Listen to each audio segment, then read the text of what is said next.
Hello friends, welcome to spoken English classes. ఈరోజు spoken ఇంగ్లీష్లో భాగంగా A to Z వొకాబులరీలో ఈ అనే లెటర్ తోటి మనం 10 పదాలు నేర్చుకుందాం. ఈ అనే లెటర్ తోటి మీకు 10 పదాలు రెండు సెంటెన్స్ తీసుకుని చెప్తున్నాను. అంటే 20 సెంటెన్స్, ఒక్క పదానికి 2 సెంటెన్స్ తీసుకుని చెప్తాను. మీకు క్లియర్గా ఓన్లీ డెస్క్టాప్ మీద మీకు కనిపిస్తూ ఉంటుంది ఎవ్రీథింగ్. సో ఫోకస్ చేసి కాన్సన్ట్రేట్గా వినండి, కాన్సన్ట్రేట్ చేసి తరువాత ఈ లెక్చర్ మొత్తం అయిపోయినాక కింద డిస్క్రిప్షన్ బాక్స్లో ఈ పదాలను ఉపయోగించి మీరు కూడా ఏదైనా సెంటెన్స్ ఫ్రేమ్ చేయడానికి ట్రై చేయండి.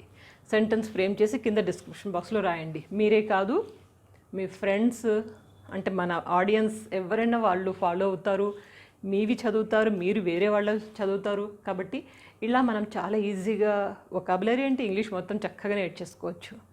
సో తప్పకుండా ఎండ్ ఆఫ్ ద వీడియో మీరు కింద కామెంట్ బాక్స్లో మీ ఓన్ సెంటెన్స్ ఈ 10 పదాల మీద రాయండి. ఓకే, సో క్లాస్లోకి వెళ్ళిపోదామా? ఈరోజు ఇంగ్లీష్ పదాలు వాక్యాలు నేర్చుకునే క్రమంలో ఫస్ట్ వర్డ్ మనకి ప్రతి. ప్రతిరోజు, ప్రతి అని అంటుంటాము. దాన్ని మనం ఇంగ్లీష్లో ఈచ్ అంటాము. సో దానికి సంబంధించి ఒక సెంటెన్స్ చూద్దాము. ప్రతి ఒక్కరూ వరుసగా రండి. ప్రతి ఒక్కరూ వరుసగా రండి. దాన్ని each one of you come in queue. Each one of you come in queue. So ఇంకో సెంటెన్స్ కూడా చూద్దాము. ప్రతి పైసా ముసలితనంలో చాలా ఉపయోగం అంటాం కదా మనం. ప్రతి పైసా ముసలితనంలో చాలా ఉపయోగం. దీన్నే మనం ఇంగ్లీష్లో each and every penny is useful in the old age. Each and every penny is useful in the old age. Each and every penny అంటే ప్రతి పైసా, useful in the old age. ఇంకా నెక్స్ట్ వర్డ్ ఆత్రత. ఆత్రతను మనం ఇంగ్లీష్లో eager అంటాము. దీనికి ఒక సెంటెన్స్ చూద్దాము. మీకోసం చాలా ఆత్రతతో ఎదురు చూస్తున్నాను. మీకోసం చాలా ఆత్రతతో ఎదురు చూస్తున్నాను. దాని ఇంగ్లీష్లో I'm waiting for you eagerly. నాతో పాటు అంటూ ఉండండి, మీకు కొంచెం ఈజీ అవుతుంది. I am waiting for you eagerly. ఇంకో సెంటెన్స్ చూద్దాము. మీ యొక్క ప్రసంగం కోసం అందరం చాలా ఆత్రంగా ఎదురు చూస్తున్నాము. మీ యొక్క ప్రసంగం కోసం అందరం చాలా ఆత్రంగా ఎదురు చూస్తున్నాం. దీని ఇంగ్లీష్లో we are all waiting eagerly to listen your speech. We are all waiting eagerly to listen your speech. ఇక నెక్స్ట్ వర్డ్ చూద్దాం. గ్రద్ద. దీన్ని ఈగల్ అంటాం మనం ఇంగ్లీష్లో. గ్రద్దని ఈగల్. ఒక సెంటెన్స్ చూడండి. మీరు గ్రద్దని ఎప్పుడైనా చూసారా? మీరు గ్రద్దని ఎప్పుడైనా చూసారా? అది ఇంగ్లీష్లో హ్యావ్ యూ సీన్ ఈగల్. ఇక్కడ సీన్ అని వాడడం చూడండి. హ్యావ్ యూ సీన్ అంటే ఎప్పుడైనా చూసారా, అయిపోయింది కదా అందుకని. So have you seen eagle. Next చూడండి. గ్రద్ద చాలా ఎత్తుపైకి ఎగురుతుంది. The eagle flies very high. గద్ద చాలా ఎత్తుపైకి ఎగురుతుంది, చాలా ఎత్తుగా ఎగురుతుంది చెప్పనీకి the eagle flies very high. ఇంకా నెక్స్ట్ వర్డ్ చూద్దాం. చెవి. దీన్ని మనం ఇంగ్లీష్లో ఇయర్ అంటాం. వైఈఆర్ ఇయర్ అంటే సంవత్సరం, ఈఏఆర్ అంటే చెవి, ఇయర్. సో ఇక్కడ మనం ఒక సెంటెన్స్ తీసుకున్నాము. నాకు చెవి నొప్పిగా ఉంది. నాకు చెవి నొప్పిగా ఉంది అంటే I have pain in my year. I have pain in my year. ఇంకో సెంటెన్స్ చూద్దాం. చెవులు రెక్కించి క్లాస్లో పాఠం వినండి. చెవులు రెక్కించి క్లాస్లో పాఠం వినండి. దీన్నే మనం ఇంగ్లీష్లో open your ears in the classroom while listening lesson. Open your ears అంటే చెవులు తెరుచుకొని, open your ears in the classroom అంటే క్లాస్ రూమ్లో చెవులు తెరుచుకొని ఏం చేయాలి? While listening lesson. పాఠం వినేటప్పుడు చెవులు రెక్కించి వినాలి అని చెప్పడానికి. Open your ears in the classroom while listening lesson. ఇంకా నెక్స్ట్ వర్డ్ చూద్దాం. పెందలాడే. శీఘ్రంగా, తొందరగా, ఎర్లీ అని చెప్పడానికి దానికి ఎర్లీ అని వాడతాం మనం. పెందలాడే రండి, శీఘ్రంగా రండి అంటాం కదా. దానికి మనం early English word. First sentence పెందలాడే నిద్రలేసి చదవండి. పెందలాడే నిద్రలేసి చదవండి. దీన్ని ఇంగ్లీష్లో wake up early morning to study. Wake up early morning to study. ఇంకో సెంటెన్స్ చూద్దాం. మీ పనిని ఎంత త్వరగా వీలైతే అంత త్వరగా ముగించండి.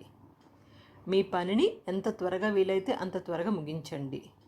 దీన్ని ఇంగ్లీష్లో complete your work as early as possible. Complete your work as early as possible. ఎంత త్వరగా వీలైతే అంత త్వరగా అంటాము, దానికి యాజ్ ఎర్లీ యాజ్ పాసిబుల్ అంటాము. ఓకే కదా, క్లియరే కదా. ఇంకా నెక్స్ట్ వర్డ్ చూద్దాం. సంపాదించు. ఎర్న్.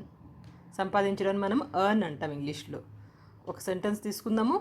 ఆమె తన 18వ ఏటనే సంపాదించడం మొదలుపెట్టింది. 18 years నుంచి ఆమె సంపాదించడం మొదలెట్టింది అంటున్నాము. దాని ఇంగ్లీష్లో ఎలా చెప్తాం చూడండి. She has started earning at the age of 18. She has started earning అంటే సంపాదించడం మొదలుపెట్టింది. ఎర్నింగ్ అంటే సంపాదించడం. She has started earning at the age of 18. ఇంకా నెక్స్ట్ వర్డ్, దానికి ఎర్నింగ్లోనే మళ్ళీ ఇంకొక సెంటెన్స్ చూద్దాం. పేరు ప్రతిష్టలు సంపాదించడానికి చాలా సమయం పడుతుంది. పేరు ప్రతిష్టలు సంపాదించడానికి చాలా సమయం పడుతుంది. ఇంగ్లీష్లో ఎలా చెప్తాం దీన్ని? To earn the prestige. Prestige అంటే పేరు ప్రతిష్టలు. To earn the prestige it takes lot of time. To earn the prestige it takes lot of time. ఇక నెక్స్ట్ వర్డ్ చూడండి. తిను. ఈట్. తిను అంటాము, తినడాన్ని ఈట్ అంటాము. దాన్ని సంబంధించి ఇంగ్లీష్లో ఒక సెంటెన్స్ తీసుకుందాము. దానికి తెలుగులో ఒకటి తీసుకుంటే కనుక, తినడం అంటే నాకు మహా ఇష్టం, నాకు చాలా ఇష్టం తినడం అంటే అంటాం కదా. దానికి ఇంగ్లీష్లో I'm fond of eating. Fond అంటే చాలా ఇష్టము. ఈ వర్డ్ గుర్తుపెట్టుకోండి. I'm fond of movies, I'm fond of movies, I'm fond of parks, I'm fond of painting. ఏదన్నా మీకు ఏది ఇష్టం ఉంటే దానికి ఫాండ్ అంటాం. FOND fond. ఇది గుర్తుపెట్టుకోండి. I'm fond of eating. Okay. Next అదే ఫాండ్ దాంతో చూద్దాం ఇంకొకటి. ఇషిక చాలా ఐస్ క్రీమ్స్ తిన్నది. ఇషిక చాలా ఐస్ క్రీమ్స్ తిన్నది. ఇక్కడ ఏంటి? ఇషిక తిన్నది అంటే తినేసింది, అయిపోయింది అని అర్థం. దానికి మనం ఏమంటున్నాం? Ishika ate lots of ice creams. Eat అంటే తింటుంది, ఏట్ అంటే తినేసింది కదా. Ishika ate lots of ice creams. అక్కడ ఏట్ ఒకటి కొంచెం అండర్లైన్ చేసి గుర్తుపెట్టుకోండి. ఇక నెక్స్ట్ వర్డ్ గ్రహణం. గ్రహణాన్ని ఏమంటాం మనం? ఎక్లిప్స్ అంటాం. ఎక్లిప్స్. ఓకే. ఒక సెంటెన్స్ చూస్తే కనుక, గ్రహణం ఇంతకు మునుపెన్నడూ చూడలేదు. గ్రహణాన్ని ఇంతకు మునుపెన్నడూ నేను చూడలేదు. I have never seen eclipse before. I have never seen eclipse before. ఇది మనకు ట్రాన్స్లేషన్.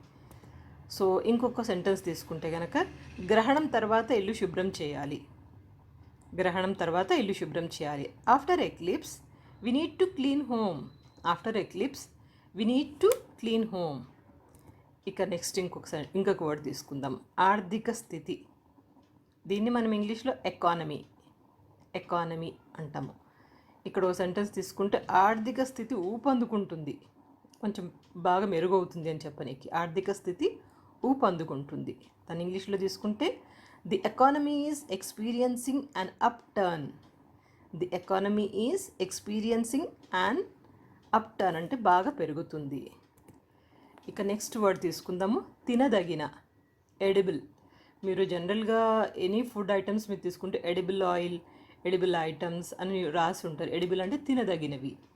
ఇక్కడ ఒక సెంటెన్స్ తీసుకుందాము. కొన్ని విషపూరితమైన పుట్టగొడుగులు తినేవాటిలా కనిపిస్తాయి. కొన్ని విషపూరితమైన పుట్టగొడుగులు తినేవాటిలా కనిపిస్తాయి. దీన్ని ఇంగ్లీష్లో ఎలా చెప్తాము? Some poisonous mushrooms look like edible mushrooms. Some poisonous mushrooms. Poisonous mushrooms అంటే విషపూరితమైన పుట్టగొడుగులు. Look like edible mushrooms.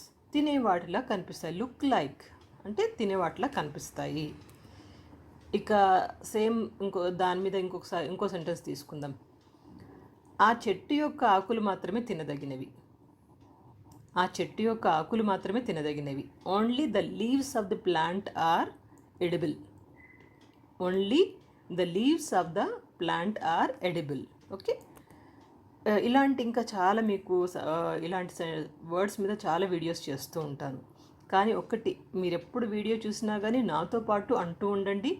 ముఖ్యమైన వర్డ్స్ మీరు ఎప్పుడు నేర్చుకుని వాటిని రాసుకుంటూ ఉండండి. ఎంత ప్రాక్టీస్ చేస్తే అంత బాగా వస్తుంది. సో ఇలాంటి వీడియోస్ కోసము తప్పకుండా మన ఛానల్ చూస్తూ చక్కగా నేర్చుకొని 10 మందికి కూడా ఈ వీడియోస్ ఫార్వర్డ్ చేస్తూ జీవితంలో బాగా వృద్ధిలోకి రండి. మన ఛానల్లో ఆల్రెడీ నేను ఇంగ్లీష్ గ్రామర్ మీద and English conversations without grammar మీద, వొకాబులరీ ఇలాంటి చాలా వీడియోస్ ఆల్రెడీ చేశాను. ఇవన్నీ మనకి ప్లేలిస్ట్లో ఉన్నాయి. ఈవెన్ స్పోకెన్ హిందీ కూడా. సో ఇవన్నీ చూడండి. మంచిగా లైఫ్లో కెరియర్ని డెవలప్ చేసుకుని బాగా పైకి రండి. ఇంతే నేను ఆశించేది. Stay connected. Wish you good luck. Take care.